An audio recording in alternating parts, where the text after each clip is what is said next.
Hi, it's me again. Okay, so I want to go through a little experiment with you guys. I'm curious about what'll happen if we close our eyes and we think about the world in the way that we want it to be. Okay, so when you close your eyes and you think about the different things that you could do to, I guess, to make a living, right? So this is just an experiment. What are the things that are going through your head? Okay? When you think about the world and how you earn your money, what are the things that will make the world a better place? Like, what are the different careers that will make the world a better place? When you think about how our monetary system works, what are the ideas going through your head at this moment as you close your eyes? When you close your eyes, are you thinking like from your childhood perspective, like when you believed in fairy tales and the world was this magical place, when you believed in love, when you believed everything was going to work out, when you believed that you were going to grow up and do better than your parents? Like, there's a certain generation that did do better than their parents, and then there's a certain generation, the younger generations, where it's actually challenging because of the different cycles going on in our lives. It's actually a little bit challenging to outdo our parents because things and times are changing, right? So what I'm trying to do is try to get you guys to think along the lines of, how can I make this world a better place? What are the different ideas that will help this world to flow better? How can we break free of this, I don't know how you describe it. There's a hierarchy of power that is kind of forcing us to go along certain lines. How do we break free from this hierarchy of power? How do we utilize the things on the earth that we need? How does everything flow the way it really should? So I keep tracing things back to the beginning of time when everything was created. Okay, you can open your eyes now. So I keep tracing things back to the beginning of time in the Garden of Eden, right? So there was a garden. So if you thought about being a farmer, that might be a good idea, because if you farm, you would have food to eat, okay? So back in the Garden of Eden, our Creator put us in the garden, and basically He told Adam and Eve they could eat of all the things in the garden, of all the trees except for two, okay? So I'm not going to trace back the whole story, but I'm just trying to figure out, how does society function back then? I don't know if it'll give us a better idea of how it should function now. Okay? So I'm not trying to rework society. I'm trying to make us open our minds a little bit and think better. Okay? So there's a hierarchy of power in the modern world that doesn't look like the hierarchy of power in the past, in the beginning. Okay? In the beginning, can you imagine? Okay, close your eyes again. Imagine one more time. So you're either Adam or Eve in the garden. Just imagine for a minute. And so you have this beautiful world before you. It's a lot of green grass and trees and animals. The animals around you, I'm sorry if I'm loud. The animals around you are not even being mean. You actually get a chance to name your own animal. And then you have this father type person, this spirit that loves you and cares about you so much. And He's given you absolutely almost everything that you could ever hope or desire for. And all He asked you to do was to be obedient. Right? I don't know. I know we can't turn back the hands of time or anything like that. But wow, that system was probably really cool because they had what they needed from the earth. They were companions with the animals around them. It's just kind of cool to go back, put your mind back in that place. Because in order for us to get back to that place, we probably have to kind of know what it feels like. Okay?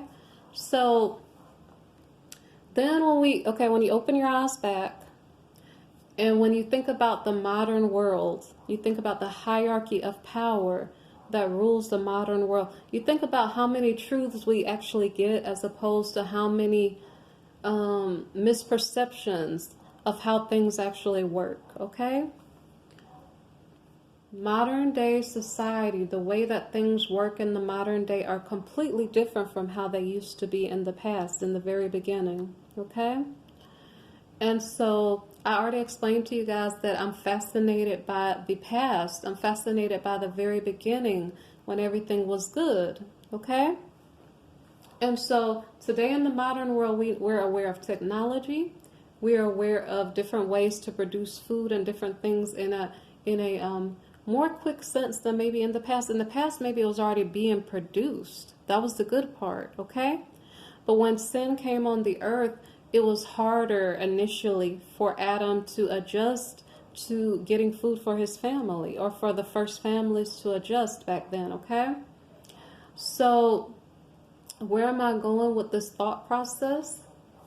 Okay, so I'm trying to figure out, do we still have a loving creator? I'm pretty sure we do have a creator. I don't know how much he loves us. As I stated, his love is, I'm not sure how contingent it is. He wants us to behave ourselves. And when we behave ourselves, like if we're good children, because we're his children. So we're good children to him, he does reward us because he does love us. Except for, I guess, because he's a good parent, he does kind of get mad with us when we do the wrong things. So this hierarchy of power in the modern world, how do we, I don't know, is there something we need to do to kind of adjust and shift things to reflect? Because I'm trying to reflect a good world where our creator still loves us, where we're being obedient, where things are kind of flowing naturally. Okay? So I'm getting you guys to see what I see. I don't know if you like seeing what I see. Okay. So, as I stated to you before, the best way for us to probably walk down this road, because we're trying to go back to our Creator, we're trying to go back to our Father and say, Daddy, Daddy, we're obedient now, we love you now, can you take us back and let us be your children, right? We want that. We want to be in communion with our Creator. We want Him to still love us. We don't want Him to be mad with us, right? So how do we do that in this world where, I don't know, I don't want to say certain words. How do I say this in the best way? I did a video about faith. Like, this is an experience in faith. Living is an experience in faith, right? How do I take my faith, my little bit of faith that I'm saying I believe that this world can be a better place? How do I take that little bit of faith and make it into something? How can I create what I desire with that little bit of faith? I'm sharing my thoughts with you. That's one thing. I don't know how it's going to affect. How do I get my modern day to reflect the beautiful thing that's within my heart that I can feel or see? It's like, if you've been outside before, do you see how tranquil outside is? It's not always tranquil. You might have children or animals making noise. I'm not sure. When you go outside, a lot of times it's peaceful out there. It really depends on where you live, though. Like if you're in a storm or something like that.